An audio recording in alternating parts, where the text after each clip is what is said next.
Hey, welcome back to Trinity in 20. And for this week's edition, one of the things we have for this week is a real treat for everybody is Joe Collins.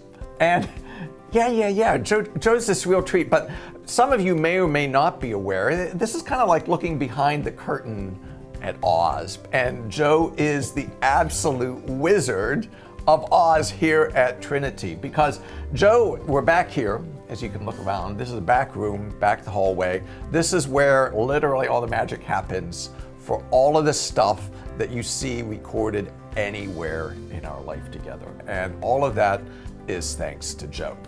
And, you know, I want to say publicly, first of all, a huge thanks to Joe, because all of the things, if you think what happens on the live stream, Facebook Live, or any of our recordings is even a little bit good, it's really thanks to Joe. Joe brings his skills and his quality and his talent to bear for all the things we do. So thanks.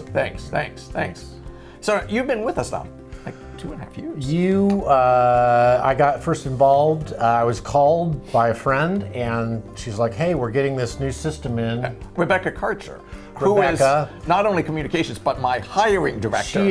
She's a dynamo. Yes. And we work together along with Dave Fisher, who's shooting today for us, all at Channel 21 in the golden days, we call them.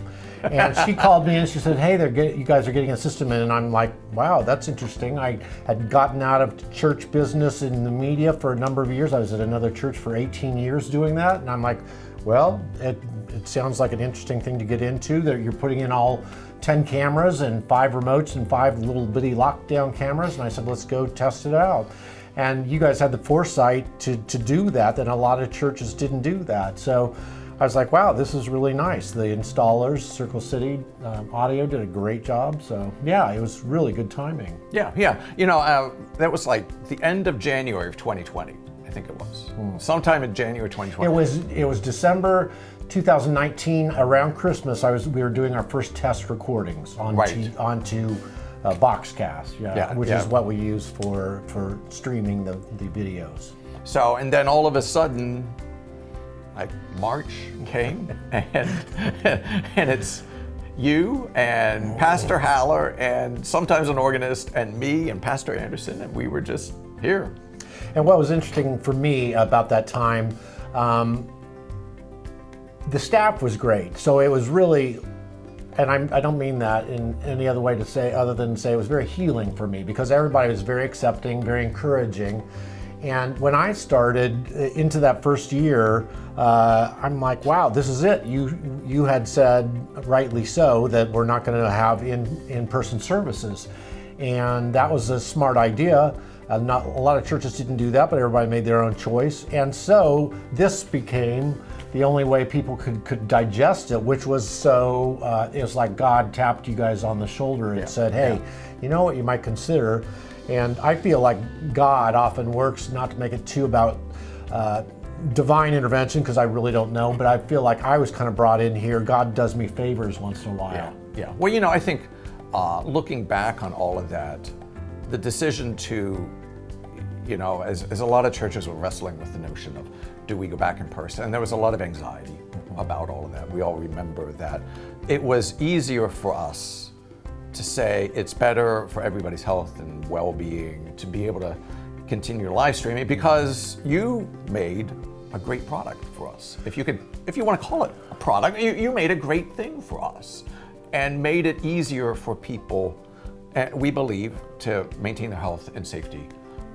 You made that easier for everybody. You guys, the team, I say guys, the team, which was Pastor Haller back there, a lovely person, and everybody else, have a great church experience. And the people here they know what they're going to get. It's a beautiful place. It's hard to point a camera without getting a gorgeous shot. And I thought part of my job is going to be show off this church for those that maybe have not stepped in the doors. And I really concentrated on that beyond getting the content, because it's just gorgeous.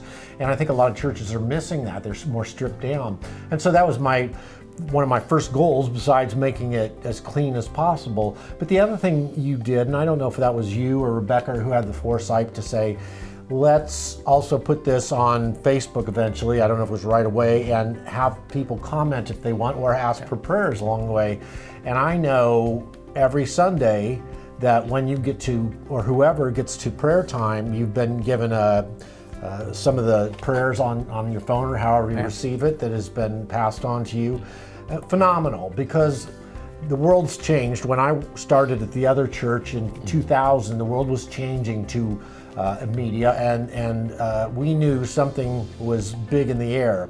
Not that we don't want people in churches, but we knew there was going to be some that couldn't do it. So you guys were in a perfect spot for that. Yeah. Well, and we decided we weren't going to get a high school kid to do this. And again, that sense of the skill and the talent that you brought to bear. I frequently have people who have been members of this church their whole life, 80 some years, and they always will comment, there were things I never saw before, that you've given a perspective, even of our worship space, to people who've been here literally their whole lives, and things they never saw before, because the camera can see. Well, I'm kind of a storyteller and a documentary kind of guy, so I'm like, I imagine we're telling a bit of a story, and the church, as you have rightly pointed out in studies or devotions, the story of Christianity is around on the walls, the matriarchs, patriarchs, the dramas, and they're up in the corners, and that was often how people as many people know, back in the days of before literacy was widespread, that people got the gospel when they didn't get the gospel. They were surrounded by it. So you have a story to tell here, and in a service, we try to tell a story. You naturally do, and we try to make that because it's a compelling story every week. You're telling stories from antiquity. You're telling Old Testament, New Testament. You're giving some lessons as best you understand how. You're getting unbelievable music here, which is what a lot of people just breathe in and breathe out, and it just makes for a phenomenally worshipful hour. All of these people don't know. Do you remember early on, especially in the pandemic, we'd all sit downstairs, sit in the nave, and you would go through with all that. Do you remember? Now look, you look here. You look over here. And we'd all be sitting in. Okay, no. I got that. No. You look here. And it was every week, like, look here. Do this, do that, and I hope we were cooperative. No, you guys were great. Nobody wants to perform during a service. I just want to be me. I want to look at the audience. That's what I'm used to, or the congregation, of course. And you'd say, but you is not very good. Well, you do this. But you always joke that way. But you're a very good communicator, and so is everybody else. And I just try to say, and I think Rebecca and everybody involved said, the people out there that can't make it or live far away, you are talking directly to them, and you are always very good about looking right at the camera and saying hello to all you on the internet, on Facebook. We just welcome you. You're an important part of our church, and that is a huge seismic shift in how people are consuming media, culture, and of course religious experiences. And so but you guys, it's always a trick because it's no fun, but you have all played along pretty well for the most part to look at the cameras, and especially during COVID, that was your audience. Now you have to look 50% at the audience and some at the cameras. And so Yeah. I'd get texts sometimes from Rebecca during the service. You're being a jerk. Stop it. I won't look at the camera and stop doing that. At the television station, she could do that into the earpiece of the person. Now she has to make you read it. I dropped my mic. But one thing during that first year, we pre-produced a lot of music because we didn't allow choirs in. Bob Hobby and Evan and the choirs weren't in here, but that is to say on a Sunday morning. But they could come in scattered numbers, and so we'd pre-record the music, and we did it for Christmas because you guys put on an amazing program. I remember because he brings in a lot of Philharmonic, and one Saturday we had taped these. I go, Joe, we're going to tape this, everything, the Philharmonic's on a limited time, plus there's overtime involved with them and all these things, so we have to keep it tight. So they'd recorded a beautiful song or two, And I'm like, oh, my directing was unbelievable. I'm kidding, but it was good. And then I'm looking, and one of the pieces of equipment had faltered, and I had to go to say, Bob, we didn't get it. And when you're into video work, if you've got an emotional interview or a once-in-a-lifetime shot or a music performance that was outstanding, you have to kind of sheepishly go back. And this was after they had already packed up. So things like that happen, but I've been blessed, and I use the word blessed throughout my career. That usually that hasn't happened, but we've learned as we've gone.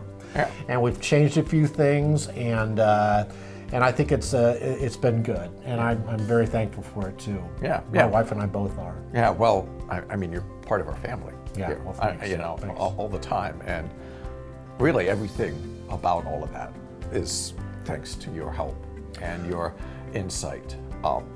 And I know you're humble about that, and I appreciate that. But truly, we want you to know how much we appreciate your work here.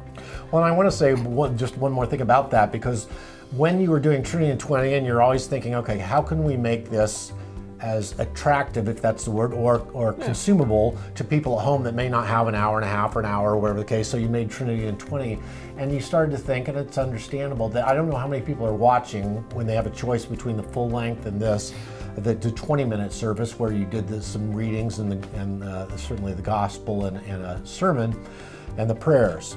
But you switched over to what your church does amazingly well, and I say that as having studied churches for years, having been a part of it. You have a phenomenal outreach to Fort Wayne in areas of diversity, homelessness, feeding people, all kinds of outreaches, and that, as I've seen you guys blossom into what you were already doing in your magazine and other ways, and your old videos up on the balcony, that's given me a great also insight. God has given me, and this is how I put it, a front row seat at amazing stories throughout my life, whether it's a testimony or a story of somebody, or hearing one of the stories we're hearing about here at Trinity. It's an amazing experience, and it's a learning experience for me. It's like God saying, Joe, pay attention to what they're saying here, because you can learn something from that. So. Excellent. Before we cut off, do you want to show? I mean, this is your pulpit. Well, you were telling me the other day that you got 4 bids when originally this was looked at, and Andrew from Circle City said, "Hey, let's put in what you need." He was a very church-going kind of guy, very involved in his church. He said, "I know what you need," and they set up 10 cameras, and some of them it's hard to see here, but some of them I can control. I don't know, Dave, if you can see that, but some of them I can control by using these different remote controls and things like that. And so what's nice for me is to be able to play with those. And I'm literally... I know who sits in that pew. It's like, and we start to learn too. And I can learn, so we follow what's happening here, and we try to make it as smooth and seamless as possible. But this gives us a great opportunity. So it looks like I'm playing a video game, because I'm going ding, ding, ding, ding, ding, ding.